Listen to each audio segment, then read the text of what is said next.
We end today's show with Malcolm X in his own words, speaking in 1964. One of the first things that the independent African nations did was to form an organization called the Organization of African Unity. The purpose of our organization of Afro-American Unity, which has the same aim and objective, to fight whoever gets in our way.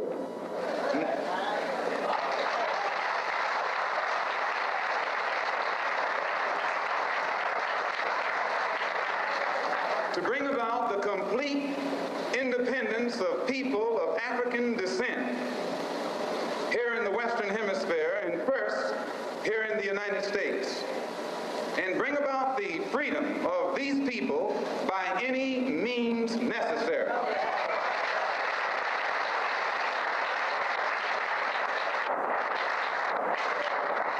That's our motto. What's the best? I want to watch a Malcolm X content. What's the best Malcolm X content to watch?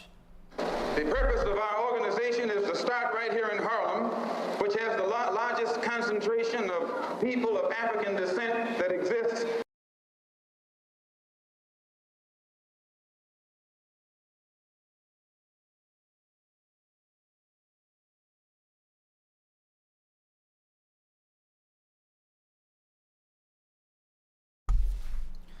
Which one of these guys?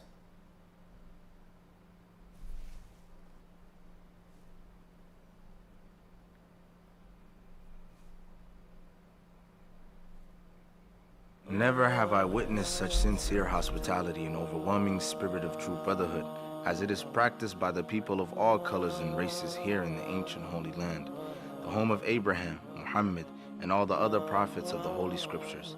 For the past week I have been utterly speechless and spellbound by the graciousness I see displayed all around me by people of all colors. I have been blessed to visit the holy city of Mecca.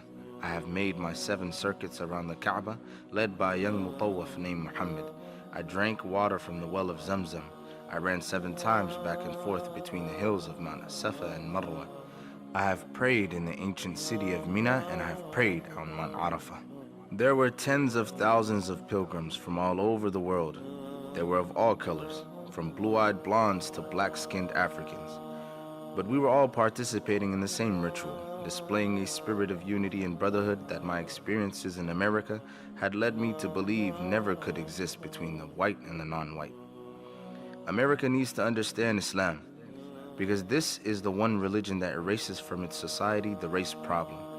Throughout my travels in the Muslim world, I have met, talked to, and even eaten with people who in America would have been considered white, but the white attitude was removed from their minds by the religion of Islam. I have never before seen sincere and true brotherhood practiced by all colors together, irrespective of their color. You may be shocked by these words coming from me, but on this pilgrimage, what I have seen and experienced has forced me to rearrange much of my thought patterns previously held, and to toss aside some of my previous conclusions. This was not too difficult for me. Despite my firm convictions, I have always been a man who tries to face facts and to accept the reality of life as new experience and new knowledge unfolds it. I have always kept an open mind, which is necessary to the flexibility that must go hand in hand with every form of intelligent search for truth.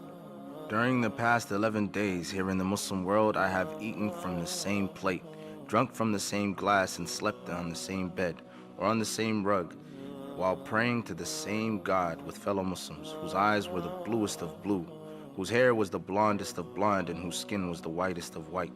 And in the words and in the actions and in the deeds of the white Muslims, I felt the same sincerity that I felt among the black African Muslims of Nigeria, Sudan, and Ghana. We were truly all the same brothers, because their belief in one God had removed the white from their minds, the white from their behavior, and the white from their attitude. I could see from this that perhaps if white Americans could accept the oneness of God, then perhaps too they could accept in reality the oneness of man, and cease to measure and hinder and harm others in terms of their differences in color. With racism plaguing America like an incurable cancer, the so-called Christian white American heart should be more receptive to a proven solution to such a destructive problem. Perhaps it could be in time to save America from imminent disaster, the same destruction brought upon Germany by racism that eventually destroyed the Germans themselves. Each hour here in the Holy Land enables me to have greater spiritual insight into what is happening in America between black and white. The American Negro can never be blamed for his racial animosities. He is only reacting to 400 years of the conscious racism of the American whites. But as racism leads America up the suicide path, I do believe, from the experiences that I've had with them, that the whites of the younger generation in the colleges and universities will see the handwriting on the walls, and many of them will turn to the spiritual path of truth, the only way left to America to ward off the disasters that racism inevitably must lead to. Never have I been so highly honored. Never have I been made to feel more humble and unworthy. Who would believe the blessings that have been heaped upon an American Negro? A few nights ago, a man who would be called in America a white man, a United Nations diplomat, an ambassador, a companion of kings, gave me his hotel suite, his bed. Never would I have even thought of dreaming that I would ever be the recipient of such honors. Honors that in America would have been bestowed upon a king, not a Negro.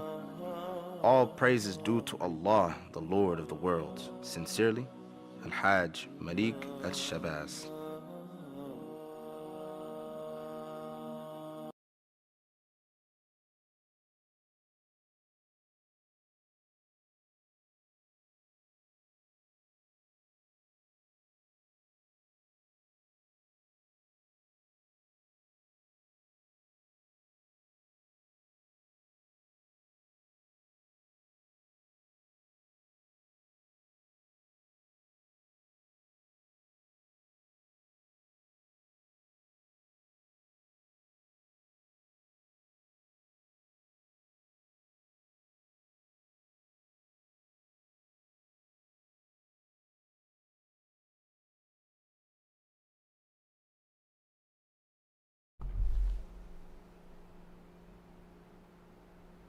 Do you guys agree? Do you guys agree or not?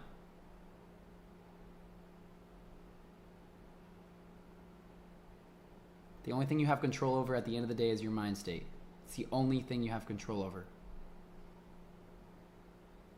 Remind yourself that. Nobody can infiltrate your mind unless you allow them to.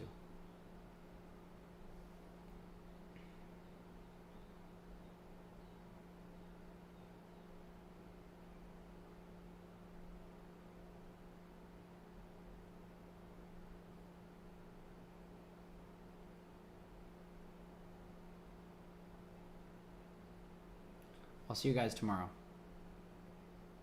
I might be starting early. If not, I'll be live at this same time, 14 o'clock Texas time, 20 London. However, I might start earlier tomorrow. Tomorrow should be a long, nice, beautiful stream. A beautiful day, as it always is. God willing, I'll be here tomorrow. God willing. Inshallah. God willing. God willing, we stay healthy. God willing, God challenges us today, and we move and we do something that scares us. I think my dad was the first person who told me this. He said, do something every day that scares you. Do something every day that scares you. And I've stuck by that. Bow with me.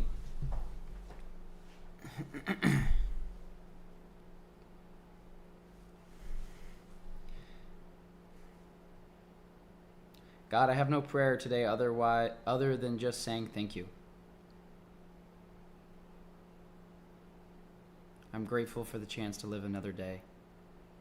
I'm grateful for the chance to interact with other humans for another day.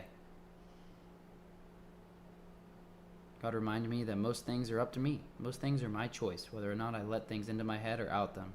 God, purify my mind and purify my soul. Keep me pure. In your heavenly name, God, protect everyone here who's listening to this. God, I pray for peace among all of us right now who are listening to this out loud, who are hearing this audio, my voice being transmitted through this technology, the chat, the words on the screen. God, peace be with you. Peace be with you if you're listening to this. Peace be with you.